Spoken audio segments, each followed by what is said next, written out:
اس لیے نہیں مل پاتا کہ شعراء کی تعداد ہمیشہ زیادہ رہتی ہے، لیکن آج تقریباً مجھے 10 سے 15 منٹ کا وقت دیجیے تاکہ اس امام کا تذکرہ کیا جائے کہ عام طور سے ان کا تذکرہ کم کیا جاتا ہے۔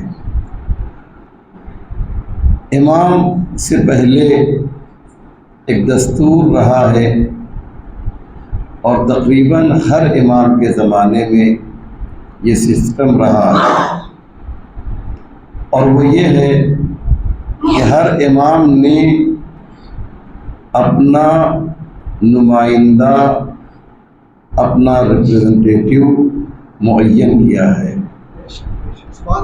یہی کام ہمارے 11ویں امام نے بھی کیا۔ مثال کے طور پہ خود ابان ابن تغلب سے امام محمد باقر علیہ السلام نے فرمایا، یا ابان ابن تغلب اجلس فی المسجد۔ بہت توجہ کیجیے گا، ایک بات پیش کرنا چاہتا ہوں۔ اجلس فی المسجد وافت الناس۔ دیکھو، تم کو ہم نے اس قدر علوم و معارف تمہارے دلوں میں ڈال دیا ہے کہ اب تم اس لائق ہو گئے ہو کہ مسجد میں بیٹھا کرو اور لوگوں کو فتویٰ دیا کرو۔ توجہ کیجیے گا، امام کیا کہہ رہے ہیں؟ مسجد میں بیٹھو وَأَفْتِ النَّاسِ، اور فتویٰ دو۔ یعنی کیا مقصد؟ امام انہیں معین کر رہے ہیں کہ جب ہم نہ رہیں تو مسائل شریعہ یہ بیان کر رہے ہیں۔ بات واضح ہو رہی ہے نا؟ ایسے ہی امام رضا کے زمانے کا واقعہ ہے۔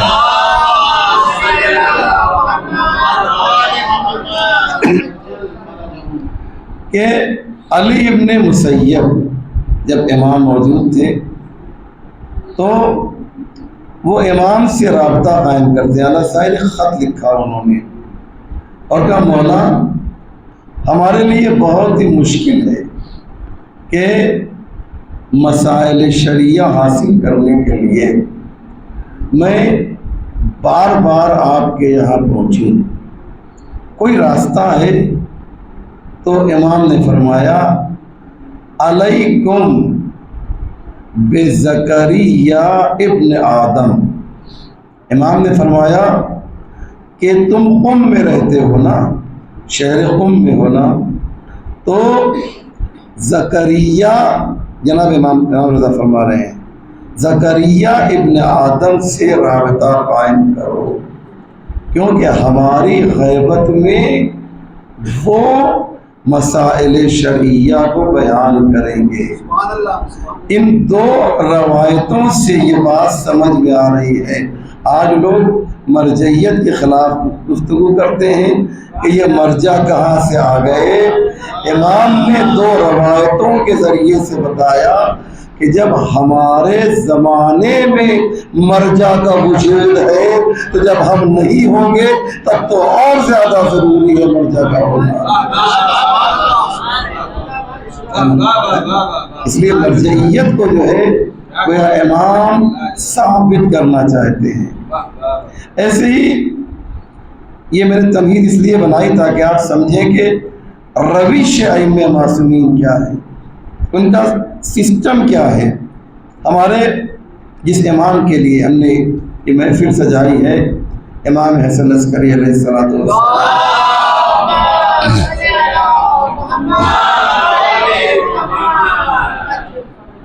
ان کے ایک نمائندے تھے، ایک وکیل تھے، ان کا نام ہے احمد ابن اسحاق قمی۔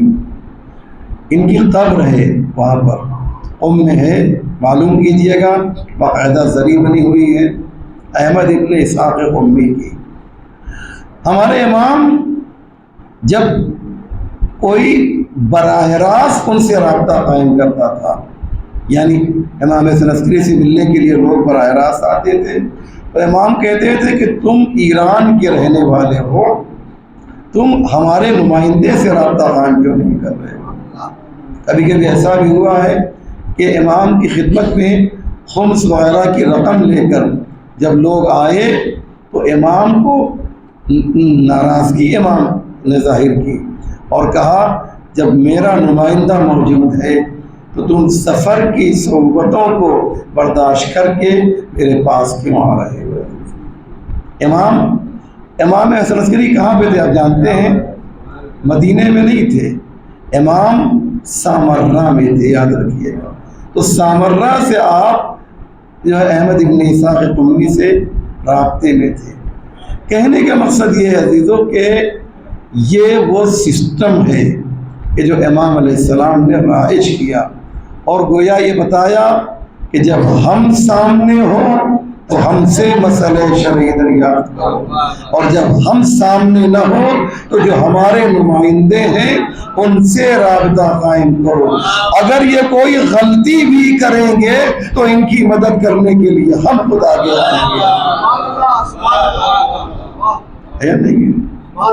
یہ تین امام آخر کے امام 12ویں امام کو چھوڑ دیے، وہ تو 5 سال کی عمر میں ہی انہوں نے غیبت صاحب صحرا اختیار کر لی تھی، لیکن یہ 3 امام کون؟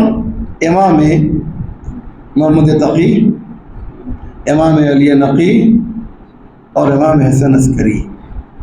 یہ 3 اماموں کا جو زمانہ تھا، بہت توجہ کیجیے گا، یہ 3 اماموں کا جو زمانہ تھا، بیٹا تم بیٹھ جاؤ، اس کو بیٹھاؤ، بیٹھو بیٹھو۔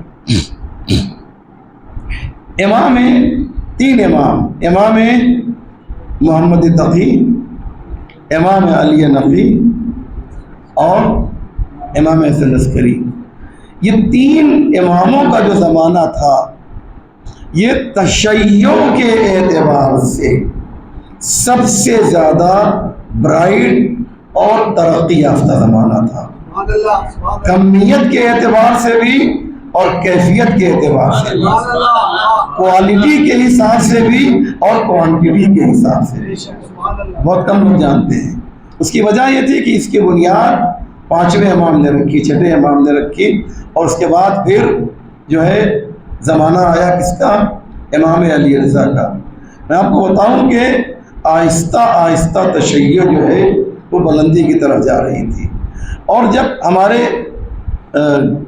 8ویں امام نیشاپور آئے ہیں تو 24,000 صاحبان قلم نے امام کا جو ہے استقبال کیا۔ میں یہ نہیں کہہ رہا 24,000 عوام نے کیا ہے، 24,000 صاحبان قلم جو علماء تھے، تو جہاں پر 24,000 علماء ہوں گے وہاں عوام اور مولوی کتنے ہوں گے؟ نہیں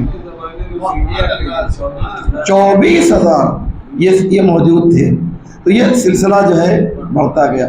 یہ 3 امام جو آخر کے تھے، سب سے میں اب ایک بات بتا دوں، آپ لوگ جو ہیں 2 طرح کے بادشاہ گزرے ہیں، ایک بادشاہ بنی امیہ اور دوسرے کون سے ہیں بتائیے مجھے، بتائیے؟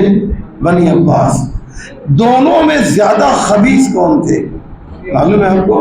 احسن، تو ماشاء اللہ بنی عباس جو ہیں یہ زیادہ جو ہے ذلیل اور پست تھے، یہ یاد رکھیے کہ بنی امیہ بھی خبیث ہیں، اس میں کوئی شک ہی نہیں ہے، اس کا مطلب نہیں میں ان کی تعریف کر رہا ہوں، لیکن خباثت میں جب کمپیئر کیا جائے گا تو یہ زیادہ جو ہے یہ گرے ہوئے تھے، انہوں نے زیادہ ستایا ہے۔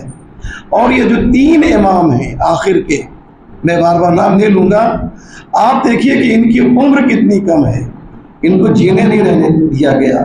تینوں امام جو ہیں یہ مدینے میں نہیں رہ سکے، بات واضح ہوگی میں کیا کہہ رہا ہوں؟ تینوں امام کو مدینے سے بلایا گیا، اتنا خوف تھا، اتنا ڈر تھا۔ آپ دیکھ لیجئے امام محمد تقی کو کہاں بلایا گیا؟ جلدی بتائیے، بغداد میں بلایا گیا، امام محمد تقی کو بغداد میں بلایا گیا، اور امام علی نقی اور امام حسن عسکری کو سامرہ میں بلایا گیا۔ امام حسن عسکری جب سامرہ میں آئے ہیں تو ان کی کل عمر 2 سال کی تھی عزیز، اور اس کے بعد یہیں پر ان کی شہادت واقع ہو گئی. یہ مدینہ جانا ان کو نصیب نہیں ہوا. اور اتنی زیادہ ان پر نگاہ رکھی گئی ان تینوں امام کے اوپر کہ جاسوسوں کو رکھا گیا. امام محمد تقی کے ساتھ تو آپ جانتے ہیں کہ وہ خبیثہ جو تھی ان کے گھر میں تھی، میں وہاں پر نہیں جانا چاہتا ہوں. کہنے کا مقصد یہ ہے کہ ان تینوں امام، اور جانتے ہیں تینوں امام کی عمر کتنی تھی؟ بقیہ اماموں سے کمپیئر کریں گے تو سب سے کم عمر جو ہے ان تینوں اماموں کی ہے. امام محمد تقی کی عمر جانتے ہیں کتنی ہے؟ جی 25 سال. امام محمد تقی کی عمر 25 سال. امام علی نقی کی عمر 41 سال. اور امام حسن عسکری کی عمر جو ہے وہ 28 سال ہے. تصور کر رہے ہیں؟ ان تینوں کو ٹوٹل کیجئے تو 3 اماموں کی عمر جو ہے وہ 94 ایئرس ہوتی ہے، 94 سال. آسانی سے آپ نے سن لیا نا، بہت آسانی سے آپ نے سن لیا. یہ وہ وقت تھا کہ دیکھیے، یاد رکھیے گا، تشیع بلندی کی طرف جا رہی تھی. اس لیے جب خطرہ زیادہ ہوتا ہے تو خطرے کو ٹالنے کے لیے انتظام بھی زیادہ کیا جاتا ہے. میری بات شاید آپ تک نہیں پہنچی.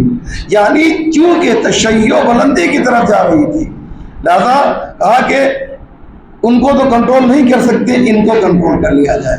سر چشمے کے اوپر اٹیک کیا گیا. جہاں سے تشیع بلندی کی طرف جا سکتی تھی وہاں پر اٹیک کیا گیا. اور کیا کوشش کی گئی کہ ان اماموں کو نظر بند کر دیا جائے. بقول ہمارے ایک بہت بزرگ عالم کے کہ امام حسن عسکری کو 2 یا 3 سال کی قید تھی، جیل تھا، لیکن حقیقت میں یہ 3 سال چھوٹے جیل میں تھے. بقیہ جو آپ کی عمر تھی، جو 28 سال کی عمر تھی نا، 28 میں 2 سال کم کر دیجئے جو مدینے میں گزری ہے، 26 سال جو ہے آپ یقیناً جو ہے شہر میں رہتے تھے، لیکن آپ کے لیے پورا شہر جو ہے وہ جیل کی حیثیت رکھتا تھا. عزیزو، جیل کی شکل اختیار کر گیا تھا. اور میں ایک بات بتا دوں، آپ کو تعجب ہوگا، آپ کہیں میں نے پہلی بار سنا ہے. ہر امام نے حج کیا ہے، جتنے بھی امام ہیں ہر امام نے حج کیا ہے، لیکن ایک اکیلا ایسا امام ہے کہ جسے حج کرنا بھی نصیب نہ ہو سکا، وہ امام حسن عسکری کے ساتھ ہے.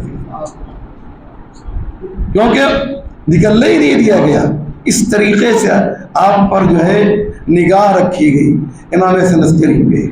بلکہ امام جب باہر نکلتے تھے تو ایک شخص جو ہے امام کا چاہنے والا بازار میں دیکھتا ہے تو چاہتا ہے کہ امام کے وہ سلام کرے، تعریف کرے، تو امام اشارے سے منع کر دیتے ہیں کہ نہیں. وہ کسی طریقے سے رات میں پہنچتا ہے امام کے پاس تو امام کہتے ہیں میں نے یہ جو منع کیا تھا تمہاری جان کو بچانے کے لیے منع کیا تھا.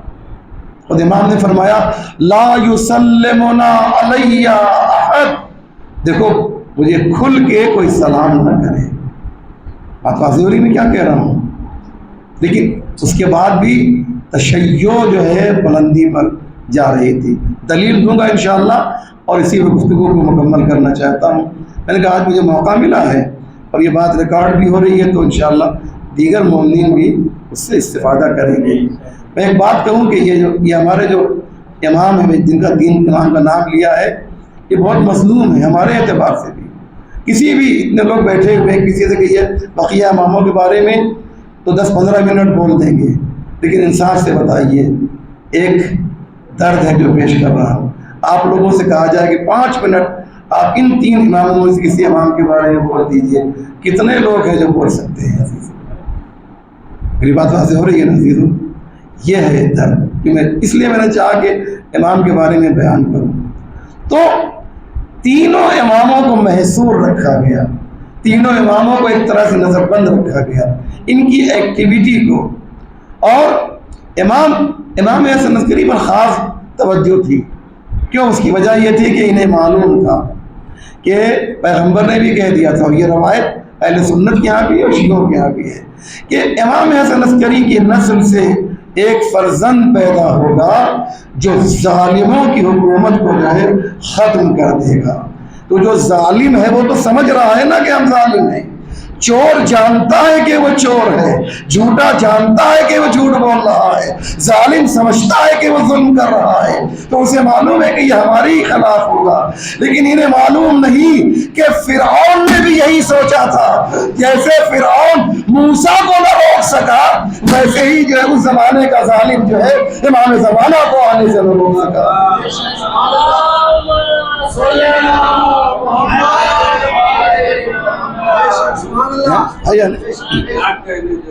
نہیں روک سکا. پانی دیکھیے, صلوات بر محمد.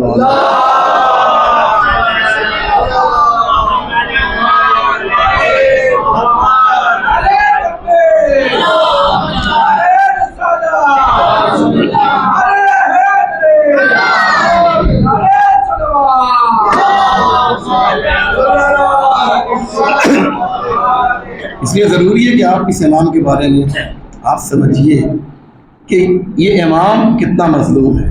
لیکن عجیب بات ہے, امام پر ظلم بڑھ رہا ہے اور تشیع کی تعداد میں اضافہ ہو رہا ہے. دلیل سنیں انشاءاللہ, خاص طور سے 11ویں امام.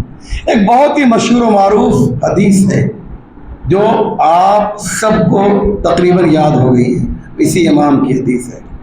حدیث کیا ہے کہ مومن کی جو علامت ہے وہ کتنی ہے؟ 5 علامت ہے. یہ کس کی حدیث ہے باز بھائی؟ یہ 11ویں امام کی حدیث ہے. مومن کی علامت 5 ہے. نمبر 1 الصلاۃ 51 51 رکعت نماز. والتختم بالیمین دائنے ہاتھ میں انگوٹھی پہننا. والجہر بسم اللہ بسم اللہ کو بلند آواز سے پڑھنا. سمجھ رہے ہیں نا؟ 3 علامت ہو گئی. چوتھی کوئی بتا سکتا ہے؟ چوتھی علامت تعفیر الجبین, مٹی کے اوپر سجدہ کرنا. اور آخری جو ہے مومن کی علامت کیا ہے؟ زیارت الاربعین. یہ زیارت اربعین ہے. یہ 5 علامت ہے.